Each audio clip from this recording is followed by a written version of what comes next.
Oi, gente, tudo bem com vocês? Estamos aqui novamente reunidos para iniciar a nossa aula de hoje. O assunto que nós vamos ver hoje é radiciação. No nosso livro está propriedades da radiciação, no nosso livro está propriedade das raízes.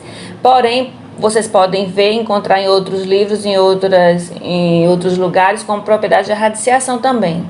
Gente, para a gente iniciar esse assunto, nós temos que nos lembrarmos do que nós vimos anteriormente, como a potência, como a raiz quadrada exata. Nós temos que lembrar também sobre o radical, o que é o radicando, o índice da raiz, a raiz quadrada. Nós temos que lembrar também, como eu falei para vocês, que a raiz quadrada é uma operação inversa da potenciação, como nós também temos que a adição é uma operação inversa da subtração, a divisão é uma operação inversa da multiplicação e assim vice-versa. E temos que lembrar que a radiciação é uma operação inversa da potenciação. Nós precisamos observar o seguinte: se eu tiver alguma dúvida em relação a isso, eu tenho que voltar nas aulas anteriores, nas atividades anteriores e reler novamente sobre raiz quadrada exata, o que é o índice do radical, o que é um radical, o que é um radicando, o que é uma raiz quadrada, como nós podemos encontrar uma raiz quadrada e saber que a raiz, por exemplo, a raiz de 4 é 2, a raiz de 9 é 3, a raiz de 25 é 5, a raiz de 100 é 10, porque 10 vezes 10 dá 100, então 100 é o número quadrado perfeito. Então nós temos que relembrar tudo isso para termos segurança de responder, resolver, entender realmente o assunto de propriedades das raízes ou propriedades da radiciação. Nós temos 5 propriedades. Vamos iniciar a primeira propriedade da raiz ou da radiciação. Gente, lembrando também, como eu falei para vocês já, que raiz enésima, na radiciação, raiz enésima é aquela raiz que eu tenho vários índices diferentes, como a raiz quadrada, a raiz cúbica, a raiz quarta, a raiz quinta e assim sucessivamente. Quando eu digo eu estou trabalhando com raiz enésima, é porque eu estou trabalhando com a raiz com índices diferentes, com vários índices.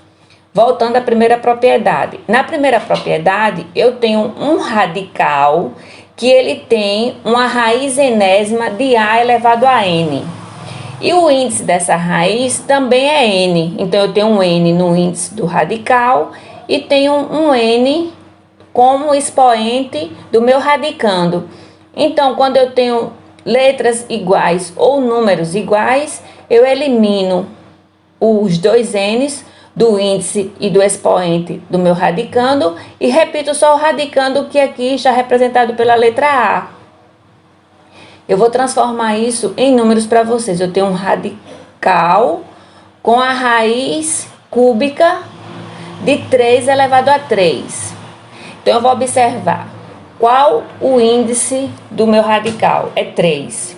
Eu vou observar também que a potência, o expoente do meu radicando também é 3. Então, eu tenho 3 elevado a 3, uma raiz cúbica. Então, se é mesmo número 3 e 3, aqui 3 do índice e 3 do expoente, eu vou eliminar o 3, os dois 3, e vou repetir meu radicando, que é o número 3. Aqui eu também tenho 4, raiz quarta, de 2 elevado a 4. A mesma forma, eu tenho 4 duas vezes, no índice da raiz e no expoente do meu radicando. Eu elimino os 4, os dois números iguais, e vou repetir o número 2 na frente, que é o meu radicando. Na segunda propriedade, eu tenho também uma raiz enésima, né? Que aqui eu estou dizendo raiz enésima porque eu estou representando o meu índice e o meu expoente por letras. Só que nessa raiz enésima da segunda propriedade, eu tenho um terceiro elemento, que eu tenho outra letra, que é próprio da segunda propriedade. Eu tenho M, N e P. P vai ser o número que eu vou atribuir, por exemplo. Então, quando eu tenho M N e P, o N é o índice da raiz, o M é o expoente da minha potência. Se eu colocar esse P junto do índice da raiz, automaticamente, obrigatoriamente, eu tenho que colocar esse P também junto ao expoente da minha raiz. E eles vão ser multiplicados.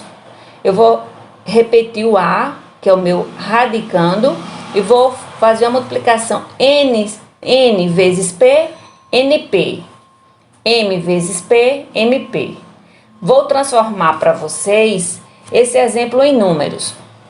Vou colocar aqui um radical com radicando 7 elevado a 2, sendo uma raiz cúbica, certo? E o meu P, eu vou dar um valor para ele de 4. Eu tenho 7 elevado a 2, uma raiz cúbica de 7 elevado a 2. Então, eu vou ter que multiplicar o índice da raiz, que é 3, vezes P. P eu atribuí quanto para P? 4. Então, 3 vezes 4, 12. Vou colocar no próximo radical na frente na resposta. 3 vezes 4, 12. Repito o radicando, que é 7. E vou multiplicar novamente o meu expoente do radicando, que é 2, vezes P. P é quanto? 4. Então, 2 vezes 4, 8. Temos como resultado dessa operação um radical com índice 12, com um radicando 7 elevado a 8. Eu também, da mesma forma que eu fiz essa operação multiplicando o P, eu também tenho a possibilidade de fazer essa multiplicação dividindo o P. Vou fazer um radical aqui, raiz enésima de N, com o radicando A elevado a M. Então, do jeito que eu fiz com P, com multiplicação, eu posso fazer divisão. Então, aqui eu vou dividir o meu N dividido por P e M, que é o meu expoente do meu radicando, dividido por P. Eu vou transformar esse número.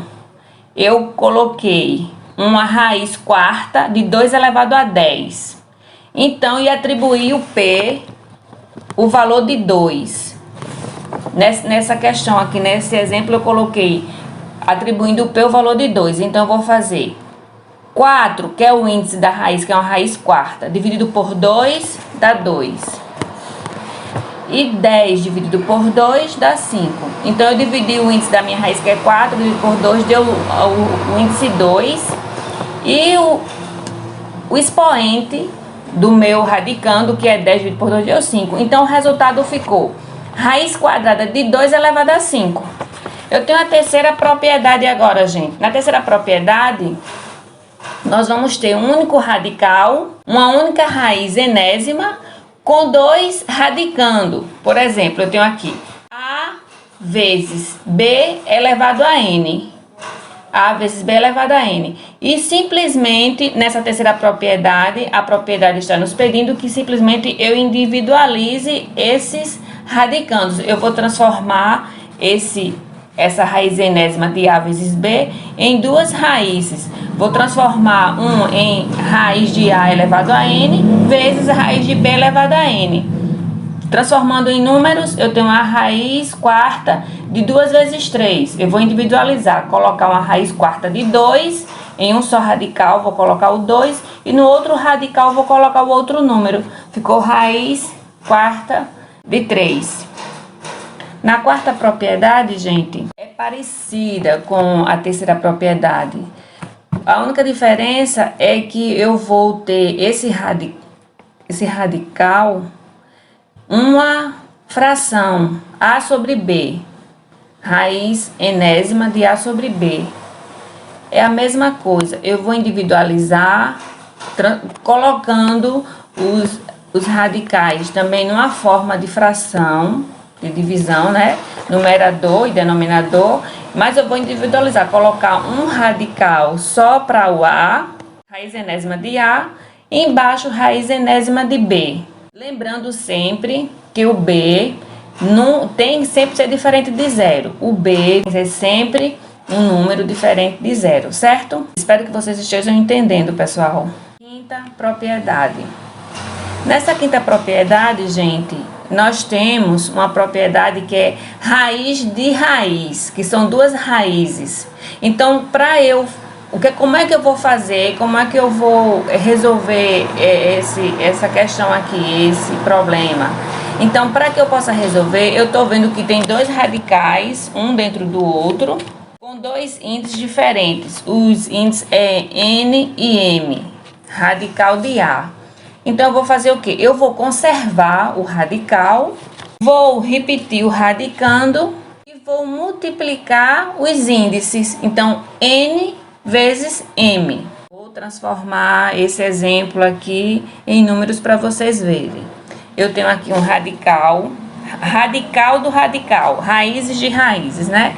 Eu tenho aqui uma raiz quadrada de uma raiz cúbica, tendo como radicando o número 5.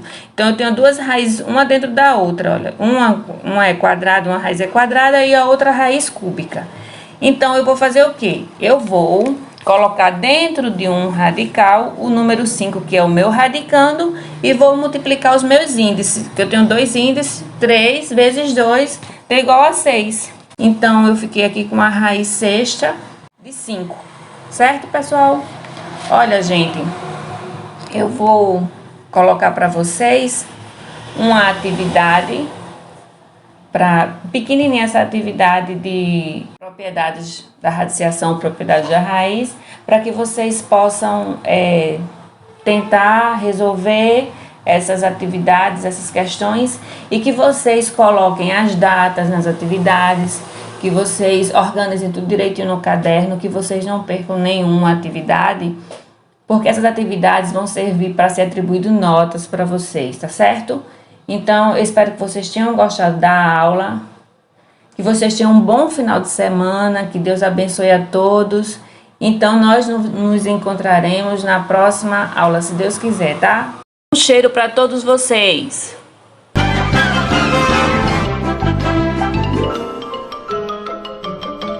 Isso é tudo, pessoal.